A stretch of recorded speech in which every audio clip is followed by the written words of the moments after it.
자, 제가 방송 서두에 이런 말씀을 좀 드려봤습니다. 우리가 설 연휴에 어떤 일을 해야 되느냐. 바로 우리 설 연휴에 있어서 많은 분들에게 우리가 설득 작업이 필요하다라는 말씀을 드렸습니다. 그러니까 이번 총선 승리를 위해서라도 윤석열 정부가 어떤 일을 해왔는지, 앞으로 어떤 일을 할 것인지에 대해서 말씀을 해주셔야 되고요. 더 나아가 민주당이 윤석열 정부를 얼마나 발목 잡고 있는지, 지금 우리 국민들이 고통을 겪고 있는 게 윤석열 정부 때문이 아니라 민주당의 발목 잡기 때문이라는 것을 우리가 보여줘야 된다는 겁니다. 자, 그렇기 때문에라도 지금 설 연휴를 앞두고 각 정당들이 굉장히 긴장 상태에 타고 있습니다. 왜냐? 설 연휴 밥상에 과연 어떤 것이 올라갈지에 대해서 귀추가 주목되기 때문이에요. 네, 실제 그래가지고 지금 실제 어제 KBS 언론도 보니까요 이렇게 말합니다. 총선 프레임 전장이라 그래서 운동권 청산동과 검사 독재 심판 이런 식으로 얘기를 하고 있습니다. 자, 그러니까 우리 국민들이 어떤 목소리를 더 내냐에 따라서 이 설 민심이 요동이 칠 것이고 그와 관련돼서 이번 총선이 판가름 날 수 있다라는 것인데요. 자, 중요한 건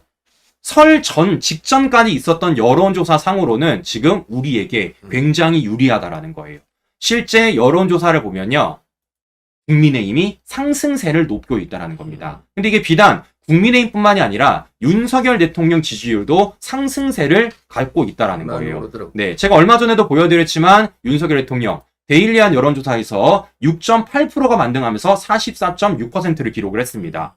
더 나아가 어제 있었던 MBS 이 여론조사에서도 6%로 오면서 37%를 기록을 하고 있어요. 그러니까 물론 이 지지율과 관련돼서는 우리는 불만족할 수 있겠지만 네, 어쨌든 간에 지금 굉장히 가파른 상승세로 윤석열 대통령의 지지율이 회복세로 가고 있다는 걸 확인해 볼 수 있다는 겁니다. 그런데 앞서 말씀드린 대로 이러한 여론조사 결과가 윤석열 대통령뿐만이 아니라 국민의힘과 관련돼서도 굉장히 좋게 나오고 있다는 겁니다. 자, 여론조사 좀 몇 개를 보여드릴게요.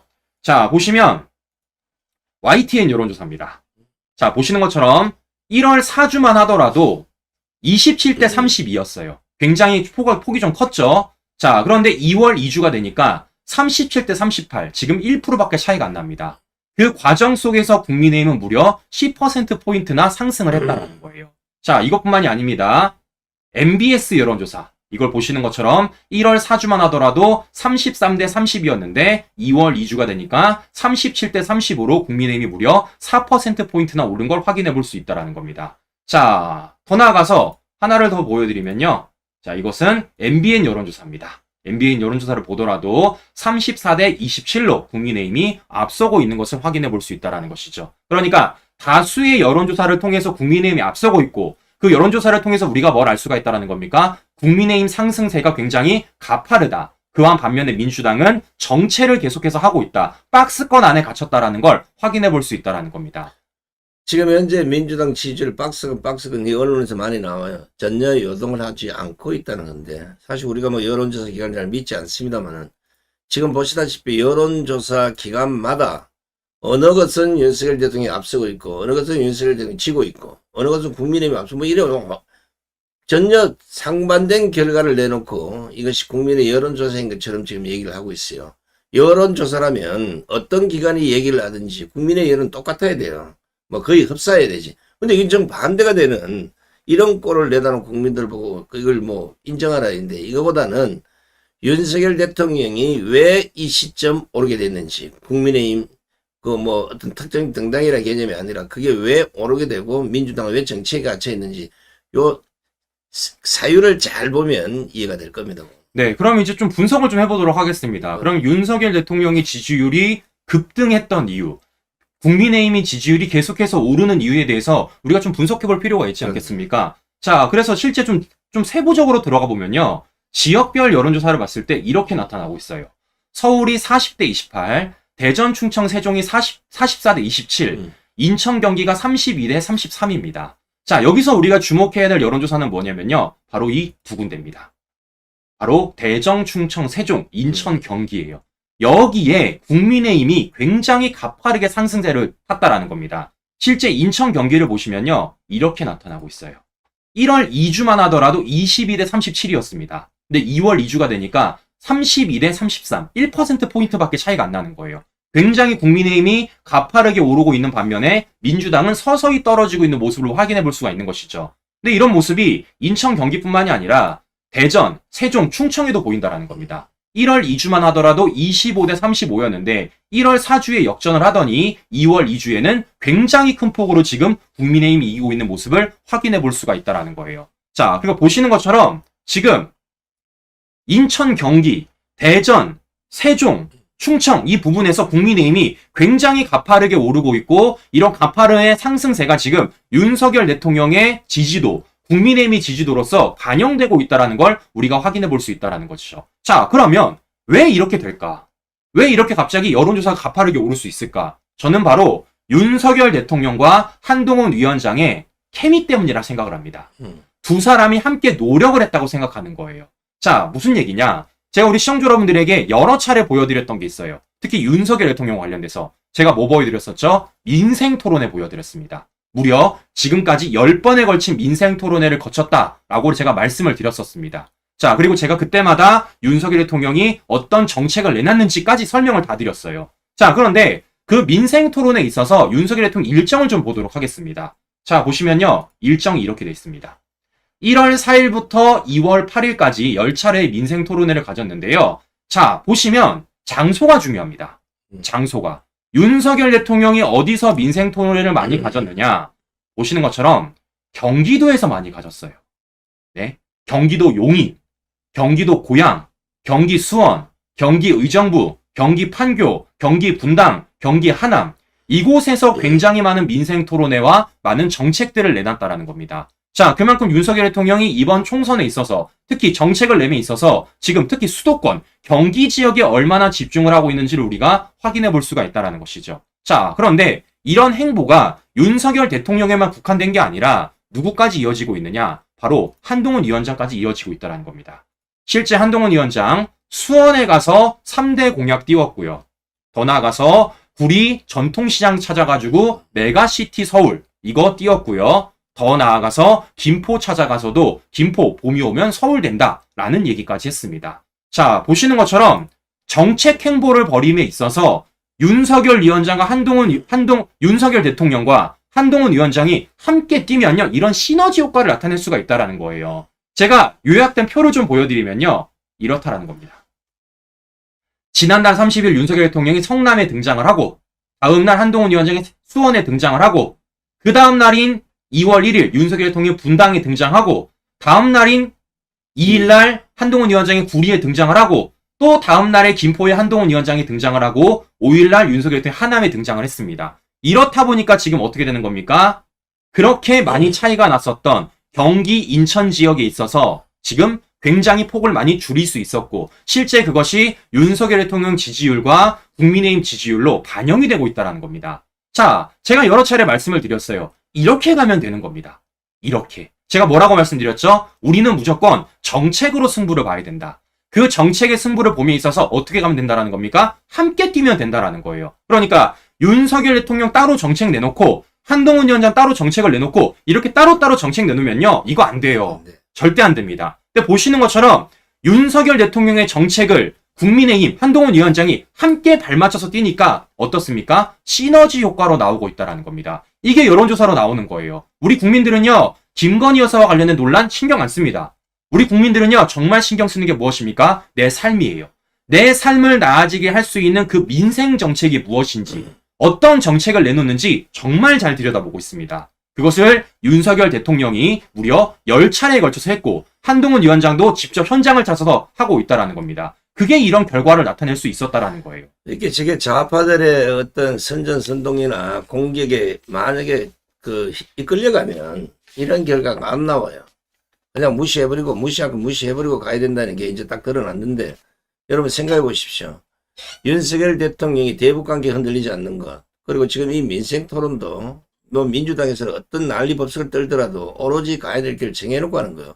이게 그동안에는 당정관계가 잘 안 맞아가지고 엇박자가 계속 났기 때문에 여론조사 결과가 당도 망하고 윤석열 대통령도 쪽박차가 이런 경우가 됐어요. 근데 이 당정관계가 맞아떨어지니까 국민들이 거기다 신뢰를 갖게 되는 거예요. 자, 이제 여기다 당정, 이제 우파 시민단체들까지만 제대로 한 몸이 된다 그러면 물어볼 게 뭐 있겠어요? 엄격한 차이를 보일 것이란 건 지금 변화되고 있는 이 지지율이나 뭐 정당도 그렇고 윤석열 대통령도 그렇고 그 변화된 모습들이 결국은 민심을 제대로 반영시키고 있다고 보는 겁니다. 네, 그렇기 때문에 제가 뭐 방송을 통해서도 여러 차례 말씀을 드렸습니다. 손상대 TV를 통해서 제가 윤석열 대통령의 정책을 그렇게 많이 보여드렸던 이유, 윤석열 대통령이 어떤 정책을 내세우고 있는지에 대해서 세세하게 전해드렸던 이유, 바로 이런 것 때문입니다. 네, 우리 국민들이 정말 집중을 하는 총선 이슈는 정책이다. 내 삶을 나아지게 하는 정책이다. 그것을 누가 어떻게 내놓고 있는지를 우리 국민들은 지켜보고 있는 것이고요. 그런 민생 행보, 정책 행보를 윤석열 대통령과 한동훈 위원장이 함께 보냈기 때문에 이러한 시너지 효과를 만들어낼 수 있다는 겁니다. 저는 총선 이렇게 가면 된다라는 거예요. 누차 말씀드렸지만요. 윤석열 대통령 민생 토론에 괜히 10번이나 한 거 아닙니다. 결국 뭐겠습니까? 저는 이거 윤석열 대통령이 국민의힘한테 선물 준 거라고 생각을 해요. 큰 선물이. 네, 선물이라 준 거 생각합니다. 왜냐?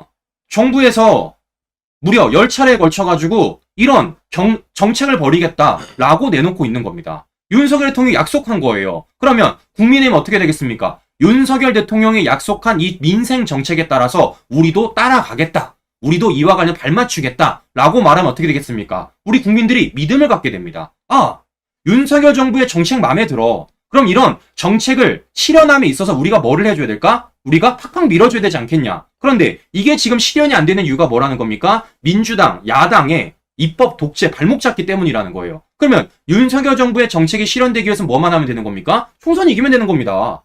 그러면 우리 국민들 어떻게 하겠습니까? 윤석열 정부의 정책이 실현되기 위해서라도 우리가 팍팍 밀어줘야겠다. 이번 총선에서 우리가 압승을 거둬야겠다라는 생각 같지 않겠습니까? 저는 이런 발맞춤이 필요하다고 여러 차례 말씀을 드렸고 실제 발을 맞추니까 여론조사를 통해서 확인이 되는 거 아니겠어요. 저는 그렇기 때문이라도 국민의힘이 좀 더 가열차게 윤석열 대통령과 함께 발맞춰라.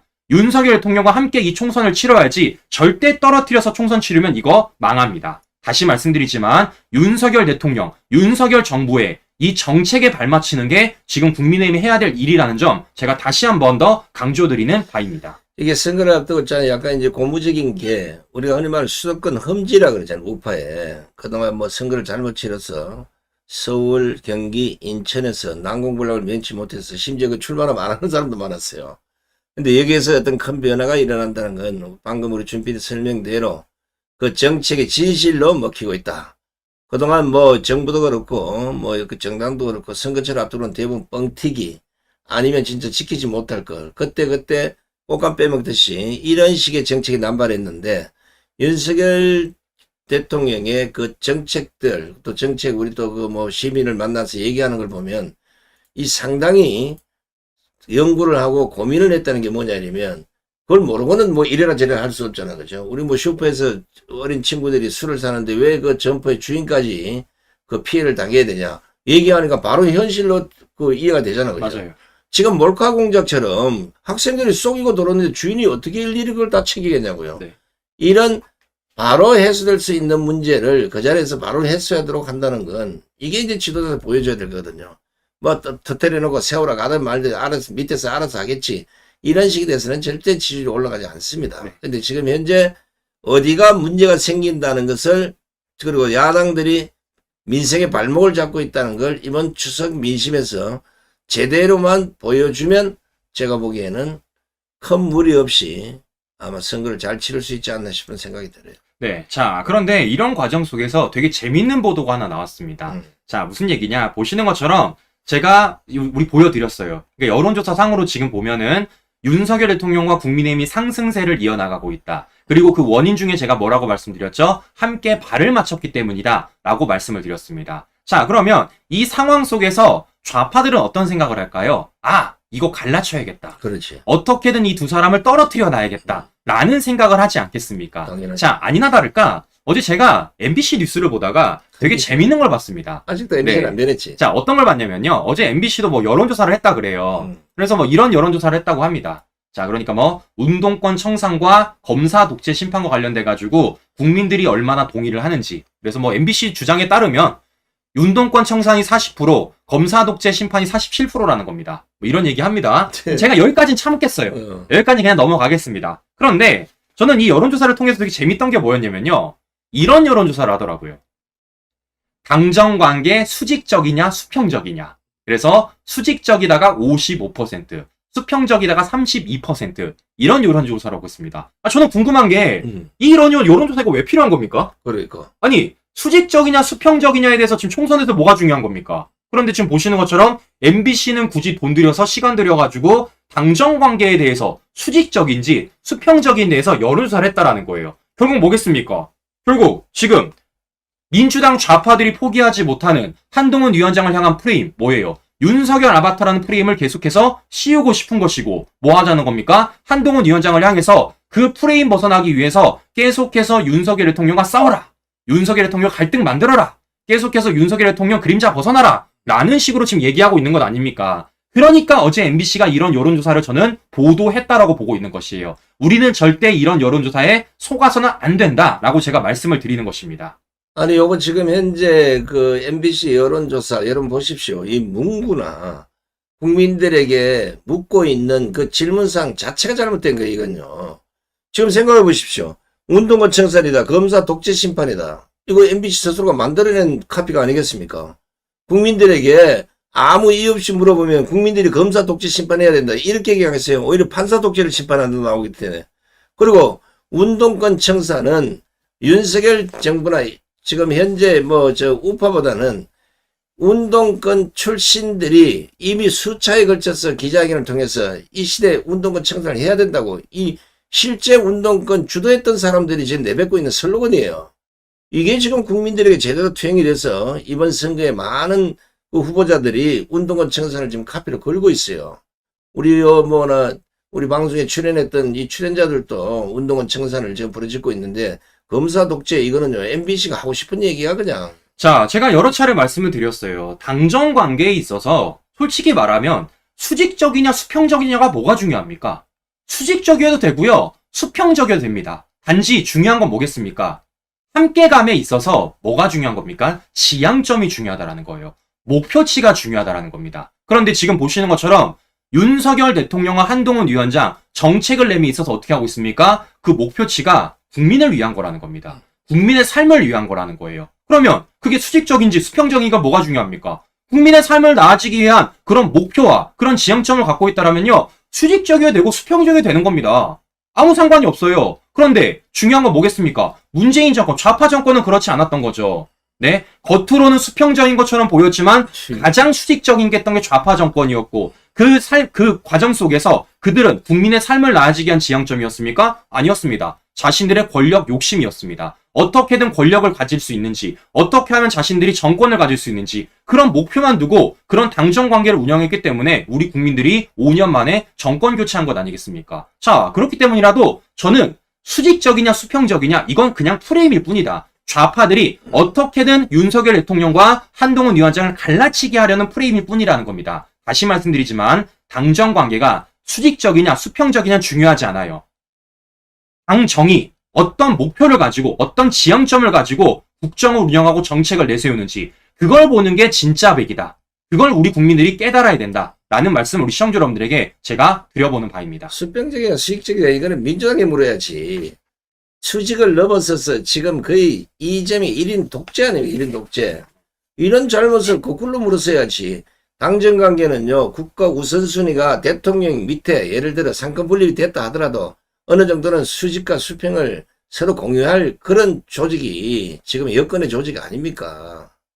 자, 이런 가운데서 정말 또 어처구니 없는 소식을 좀 하나 전해드릴까 하는데요. 자, 제가 방송을 통해서 여러 차례 좀 전해드렸던 소식이 있습니다. 그러니까 윤석열 대통령과 대담을 했었던 KBS 박장범 앵커와 관련된 소식을 좀 전해드렸어요. 그러니까 윤석열 대통령이 KBS 대담을 끝난 직후에 좌파들이 난데없이 윤석열 대통령이 아닌 KBS 박장범 앵커를 공격하고 있다라고 말씀을 드렸습니다. 뭐 간단하게 또 전해드리면요. 뭐 이런 거예요. 그냥 이유는 딱 하나입니다. 다른 거 없어요.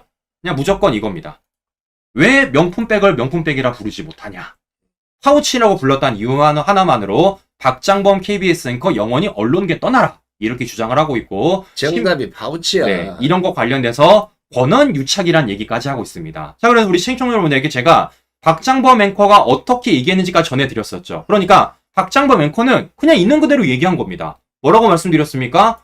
외신에서도 파우치라고 얘기하고 매장에서도 파우치라고 얘기하고 심지어 김건희 여사에게 파우치를 던지고 간 그 최재형도 파우치라고 얘기한다. 심지어는 디올 홈페이지더라도 파우치라고 쓰고 있다. 라는 다양한 근거를 댔다라고 제가 말씀을 드렸었습니다. 그런데 웃긴 건 뭐라고요? 이와 관련돼가지고 MBC와 JTBC입니다. 제가 어제도 보여드렸죠. 이것을 팩트 체크하고 있어요.